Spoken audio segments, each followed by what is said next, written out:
I remember the day I met Ethan like it was yesterday. It was at one of those high society parties where everyone pretends to care about the hors d'oeuvres, but really just shows up for the free booze and gossip. I was there, standing awkwardly by the buffet, not touching a thing. That's me, Laura, the girl who's deadly allergic to peanuts. It's a pain, but you get used to the drill. Don't eat anything you didn't make yourself. Ethan was hard to miss, the life of the party, cracking jokes and charming everyone within a 10-foot radius. I was trying my best to blend into the wallpaper when he sauntered over, plate in hand, and raised an eyebrow at my empty hands. "Hey, I'm Ethan. You're not eating anything." "What's up with that?" he asked, stuffing a mini quiche into his mouth. I shrugged, feeling a bit self-conscious. "I'm Laura. It's nothing exciting, just a peanut allergy." Makes these kind of things a bit of a minefield. He chuckled. "Peanut allergy, huh? So, if I wanted to keep you away, I'd just have to throw Snickers bars at you?" I couldn't help but laugh. "Exactly, but please don't. I prefer my parties anaphylaxis-free." "Deal." He grinned. "But seriously, that sucks. Can't be easy navigating food minefields at parties." "It's not the best, but you get used to it. Just gotta keep an eye out and ask a lot of questions." Ethan nodded, looking genuinely interested, which was a nice change. "Sounds like a full-time job." "Hey, if you ever need a taste tester or food checker, I'm your guy. No peanuts will get past me." The conversation flowed effortlessly from there. Ethan was easy to talk to, and for the first time in a long time, I didn't feel so out of place. We talked about everything and nothing, work, music, the ridiculousness of adulting. It felt like we'd known each other for years. As the evening wound down, Ethan said, "I had a great time tonight, Laura. I mean, not just the party, but talking to you. You're different, you know? In a good way." I felt my cheeks warm up. "Thanks, Ethan. I had a great time too. It's not often I meet someone who doesn't run away screaming after the whole 'I could die from peanuts' spiel." He laughed. "Well, I'm not most people.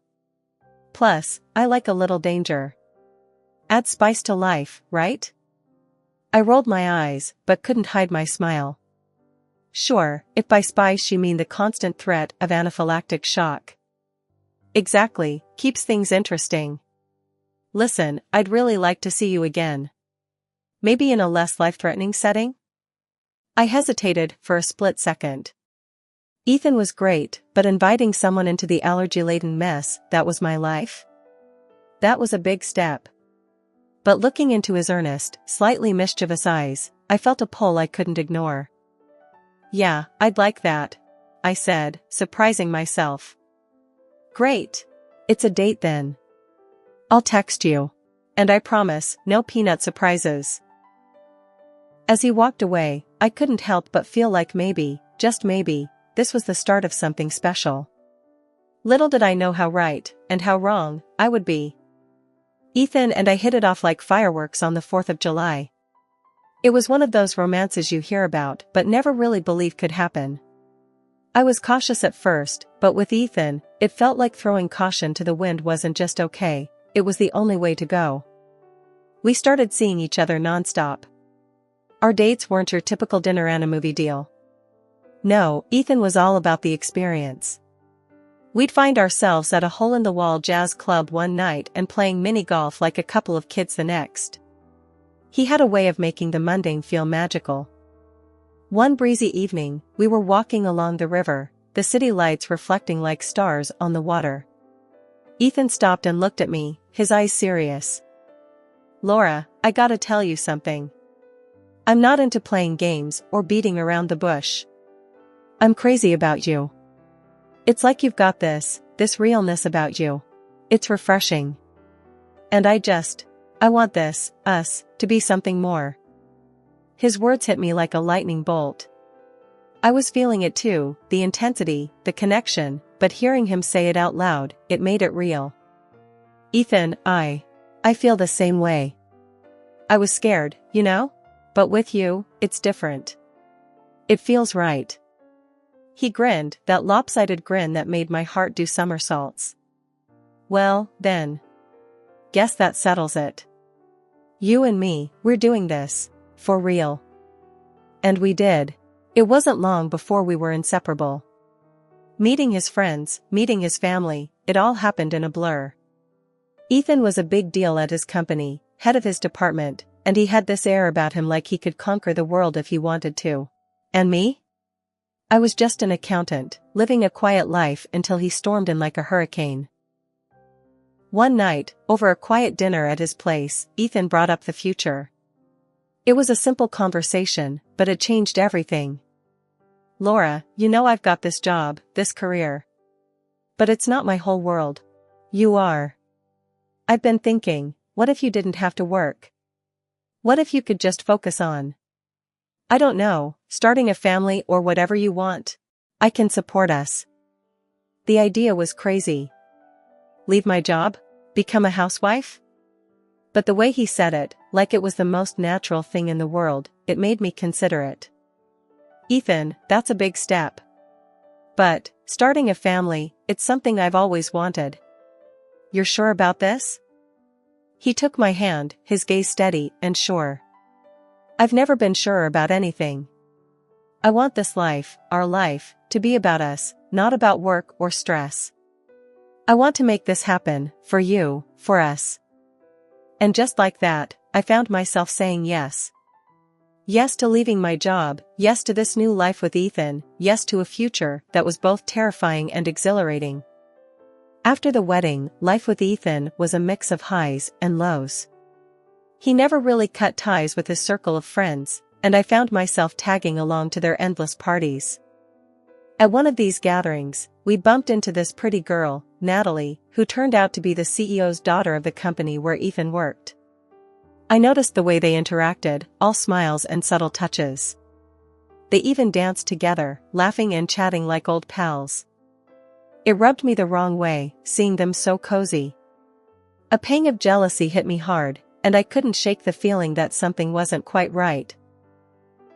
But that was just the beginning.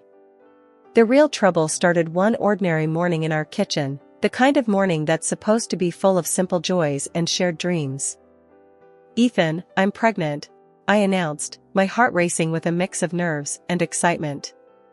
He froze, his coffee cup halfway to his lips. The silence that followed was thick, heavy. Finally, he set the cup down and faced me, his expression unreadable. Laura, you sure about this? I mean, we talked family and all, but now? Is now good timing? His words felt like a slap. What do you mean, good timing? Ethan, this is our plan, remember? Our family starting? He sighed, a sound that carried weight, weariness. I know it is. But plans and reality, they ain't always buddies. We gotta think this through, Laura. We ain't ready, not really. A lump formed in my throat. Not ready? But you said, you wanted this, to take care of us. What's changed? He avoided my gaze, shifting uncomfortably. Things change, Laura. Just being real here. Maybe, we need to consider all our options. Before we jump into anything. Options? Like not having this baby? I could hardly believe the words coming out of my mouth. He didn't meet my eyes. Maybe. I don't know. Let's just think on it, okay? After that, everything started to unravel. Ethan pulled away, shutting me out. Our home felt more like a war zone than a haven. Minor spats turned into major blowouts, our words cutting deep. One night, Ethan stumbled in late, the weight of the world seemingly on his shoulders. Another late night? I tried to keep it cool, neutral. Yeah, work, he grumbled, not bothering to shed his coat. Something you wouldn't get. That stung. Wouldn't get? What's that supposed to mean, Ethan? He gave a dismissive shrug. Means I'm out there working my butt off while you're here playing housewife. It's different, Laura. You just don't see it. My face heated up with anger. Playing housewife? That's what you think I'm doing? Carrying our kid, keeping our home, that's just a game to you? He didn't reply, just poured himself a drink and stared into nothing, 1,000 miles away. It was like living with a ghost. The man I married, the one who promised to stand by me, had vanished, leaving this cold, distant shell in his place. The tension between Ethan and me was thick enough to cut with a knife, but life didn't stop for our troubles. We kept up appearances, attending parties like everything was normal. One of those evenings sticks in my mind like a thorn. We were at another one of Ethan's high-flying gatherings. The room was buzzing with chatter, laughter, and clinking glasses. I was picking at my food, careful as ever, when Natalie, the CEO's daughter, breezed in like she owned the place. The air shifted as she made her way through the crowd, and I felt Ethan tense up beside me. "Hey, Ethan, Laura," Natalie greeted us, her voice smooth as silk. "Glad you could make it." Ethan managed a tight smile. "Wouldn't miss it, Natalie. You know that." I nodded, trying to keep my face neutral. "Nice to see you, Natalie." She turned her gaze on me, sharp and calculating. "Laura, I heard about your little food issue. Must be tough, always watching what you eat." I stiffened, not liking the way she said food issue. "It's an allergy, Natalie. And yeah, it's a bit of a hassle." She laughed, a sound that didn't quite reach her eyes. "Oh, I bet. But hey, at least it keeps you slim, right? Every cloud and all that." I forced a smile, feeling Ethan's eyes on me. "Sure, something like that." The evening dragged on. Ethan was pulled away by some colleagues, leaving me with Natalie. She was all smiles and niceties, but there was something off about her. She kept probing, asking about my allergy, how I manage, what would happen if I ate peanuts. I answered her questions, but with each word, I felt more exposed, like she was filing away my answers for something I couldn't quite put my finger on. Then, out of the blue, she dropped a bombshell. "So, Laura, I've been meaning to ask. How are things with Ethan? You two seem, I don't know, a bit off lately. Trouble in paradise?" I was taken aback. This was none of her business. "Ethan and I are fine, Natalie. Every couple has their ups and downs." She nodded, her eyes glinting with something I couldn't read. Of course, of course. Just making conversation. You know how these parties get, all small talk and gossip." I didn't like the way she said gossip. It felt like a warning, a signal that my and Ethan's problems might be more public than I thought. The night ended with a sour taste in my mouth. As we drove home, Ethan was quiet, lost in thought. I wanted to ask him about Natalie, about what's going on with us, but the words wouldn't come. It was like we were strangers, sharing a space but nothing else. That night, as I lay in bed, staring at the ceiling, I realized how isolated I felt. It wasn't just Ethan's distance, it was the feeling that there were eyes on us, whispers behind our backs. The gathering hadn't just been disturbing because of Natalie's probing questions. It was a wake-up call, a realization that our private life might not be so private after all. The 5th month of my pregnancy was a roller coaster. Sleepless nights, restless days. But nothing, absolutely nothing, could have prepared me for the bombshell that was about to drop. It was one of those sleepless nights. Tossing and turning, the baby bump making it impossible to get comfortable. I gave up on sleep and shuffled to the kitchen for some water, the house silent except for the creaks and groans of the old floorboards. But then, a voice drifted from the living room. Ethan's voice, hushed but intense. I froze, my heart thumping in my chest. This wasn't just any late-night call. This was something else. "I love you, too," Ethan's voice floated through the darkness, coated in sweetness that made my stomach churn. "Don't worry, she's out. Sleeps like a log these days. We can talk." My breath caught in my throat. This wasn't happening. But it was, and it got worse. A woman's voice responded, clear and unmistakable. Natalie's voice. "Remember, Ethan, it has to look like an accident. The peanut thing. Just swap her morning pasta with the one we bought. Ethan's reply was a punch to the gut. I know. It'll be soon. Can't stand another day with her. And that kid? We'll be free soon, Nat. I stood there, my whole world crumbling. This wasn't a nightmare, it was real. My husband, plotting with his mistress to kill me, to make it look like an accident. A cold fear gripped me, but I wouldn't let it paralyze me. Silently, I retreated to the bedroom, my mind a whirlwind of fear and fury. I wasn't going to play the victim in this twisted game. I needed evidence, something concrete to nail him and that viper, Natalie. As soon as Ethan left the next morning, I sprang into action. Tore through his stuff like a woman on a mission.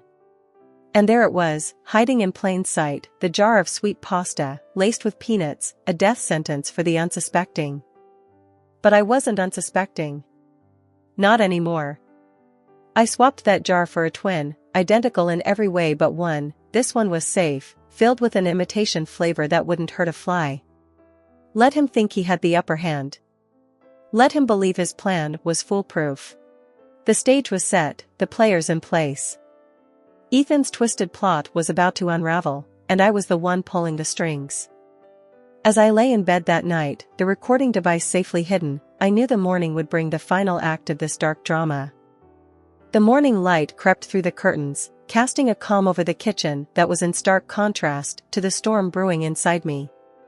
Ethan was up early, humming some tune, as he busied himself with making breakfast. The smell of toasted bread filled the air, but my stomach churned with nerves, not hunger. Here you go, Laura. Made your favorite pasta sandwiches, he said, pushing the plate towards me, his eyes glued to my face, waiting for the show to start. I took a bite, locking eyes with him, knowing this was it. Ethan, I can't breathe. I choked out, clutching my throat, my heart racing not from fear, but from the adrenaline of the trap I'd set. His reaction was bone-chilling.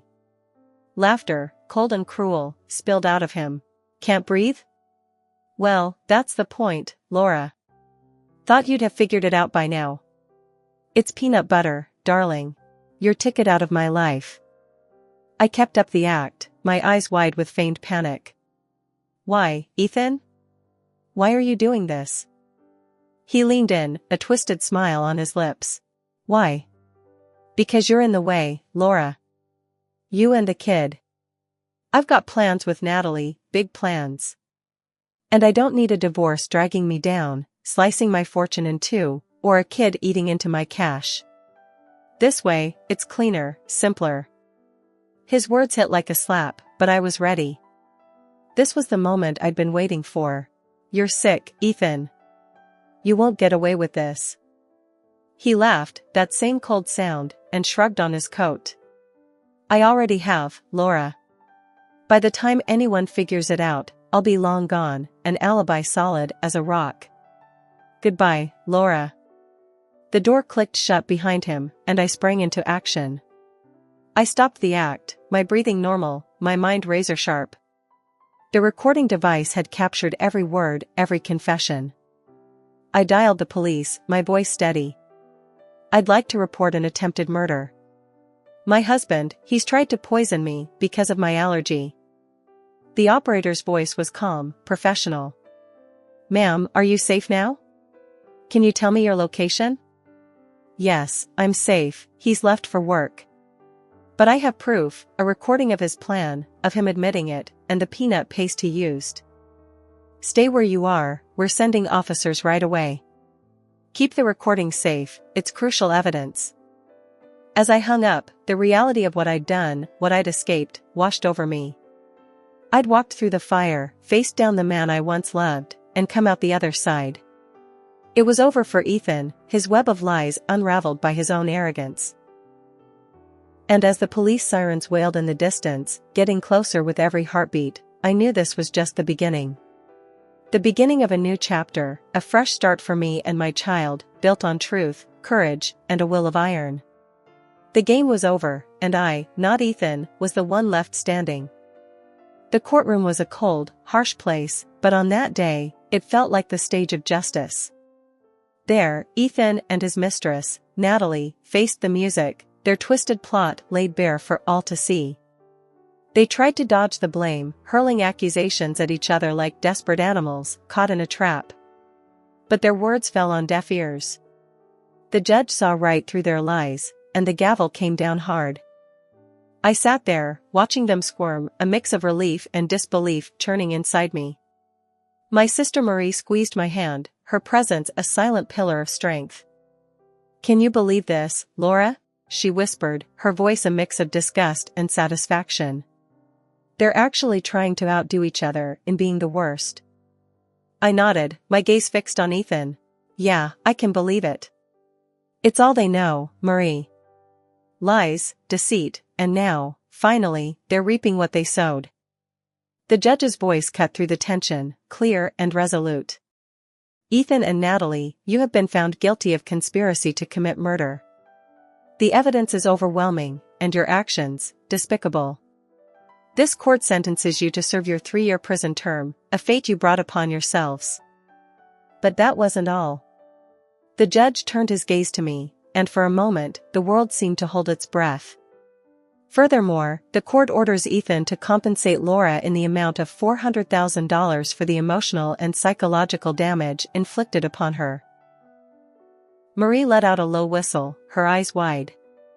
"Did you hear that, Laura? $400,000. That's justice, right there." I nodded, a weight lifting off my shoulders. "It's more than justice, Marie. It's a new start, a chance to build something good from the ruins Ethan left behind." But justice had more in store. Natalie's wealthy parents, desperate to save face, coughed up half of the compensation themselves. Ethan had no choice but to give up the house, the walls that had witnessed so much pain now a symbol of my newfound freedom. As we left the courtroom, the reality of it all began to sink in. The nightmare was over. Ethan and Natalie were behind bars, their poisonous plot nothing but a bad memory. Marie wrapped an arm around me as we stepped into the light of a new day. "You did it, Laura. You stood up to him and you won. How does it feel?" I took a deep breath, the air tasting sweeter, the sky a deeper shade of blue. "It feels like a second chance, Marie. A chance to give this baby a good life, a peaceful home. A chance to heal, to grow, to live without fear." As the dust settled on the tumultuous storm that was my past, the world seemed to take on a softer hue. I sat on the porch of the house that once felt like a prison, but now was a sanctuary, a symbol of my newfound strength. Marie dropped by, her visits a constant in the ever-changing tapestry of my life. She plopped down beside me, her gaze taking in the horizon. "Look at you, Laura. Sitting here, queen of your castle. Who would have thought, huh?" Marie's voice was a mix of wonder and pride. I chuckled, the sound mingling with the gentle breeze. "Queen of the castle, huh? More like guardian of my own peace. It's been a ride, Marie. One I never want to take again." Marie nudged me, her smile easy and comforting. "But you made it, sis. Through all the darkness, the fear. You're here, you're strong, and you're free." I nodded, my heart a steady drum of quiet resolve. Free and ready. Ready to face whatever comes next. It's funny, you know. I used to think strength was about being unbreakable. But it's not that, is it? It's about being able to break and then put yourself back together, piece by piece. Marie's hand found mine, a silent vow of sisterhood. "That's the truth. You're the toughest person I know, Laura. Not because you didn't break, but because you did, and here you are, stronger and more badass than ever." The sun dipped lower, painting the sky in shades of orange and pink. It felt like nature's own way of applauding, of acknowledging the journey I'd been on. "You know what the best part is, Marie?" I said, my eyes reflecting the fiery sky. "The best part is knowing that I'm not just doing this for me. I'm doing it for this little one too." My hand rested on my belly, the life within a constant reminder of hope, of future. Marie squeezed my hand, her voice soft but fierce. "That kid's got one hell of a mom. A warrior, a protector, a survivor. Ethan tried to write your story, but you grabbed that pen and wrote your own damn masterpiece. We sat there, two sisters, two warriors, watching the day give way to night. The darkness didn't scare me anymore.